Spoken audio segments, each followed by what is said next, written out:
উজ্জ্বল তীব্র রোদের মধ্যেও প্রায় হাজার খানেক শিক্ষার্থী এবং অভিভাবক শিক্ষকগণ যারা রয়েছেন তারা কিন্তু আজকে মানববন্ধনে দাঁড়িয়েছেন। তারা এক কাতারে দাঁড়িয়ে প্রাথমিক বৃত্তি পরীক্ষায় যে অংশগ্রহণের দাবি সেটির কিন্তু একটা দাবি জানাচ্ছেন উপদেষ্টা মণ্ডলীদের কাছে। তারা বলছেন যে যেহেতু বৃত্তি পরীক্ষা বিগত সময়গুলোতেও তারা দিয়েছেন এবং সরকারের যে বিনামূল্যে পাঠ্য বই এবং কারিকুলাম রয়েছে সেই পাঠ্য বই এবং কারিকুলাম মেনেই কিন্তু তারা যান কার্যক্রম পরিচালনা করে থাকেন, তাহলে এত কিছুর পরেও তাদের সাথে যে বৈষম্য ভিত্তি পরীক্ষা থেকে তাদেরকে বাদ দেওয়া হয়েছে তার প্রতিবাদে আজকে কিন্তু মানববন্ধন করছেন। আমরা দেখেছি প্রায় সকাল 11টা থেকে বিভিন্ন শিক্ষা প্রতিষ্ঠানের শিক্ষার্থী, অভিভাবক, শিক্ষকগণ সকলে কিন্তু প্রায় দাঁড়িয়েছেন, রাস্তার দুই পাশে দাঁড়িয়েছেন। তীব্র রোদের মধ্যে তারা তাদের যে দাবি দেওয়া সেটি কিন্তু তুলে ধরছেন। আমরা বিশেষ করে দেখছি যে শিক্ষার্থীদের হাতে যে প্লাটুন গুলো রয়েছে, যে জুলাই বিপ্লবের বাংলায় বৈষম্যের ঠাঁই নাই, এই বৈষম্যের যে পরিপত্র সেটি বাতিল করতে হবে।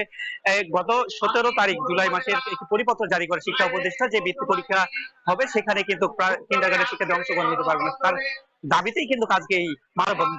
উজ্জ্বল, এই ছিল আমার কাছে মানববন্ধনের সর্বশেষ। এবারে জানাবো রাজশাহী ফলের বাজারের খবর। যুক্ত আছেন সহকর্মী মারুফ হাসান।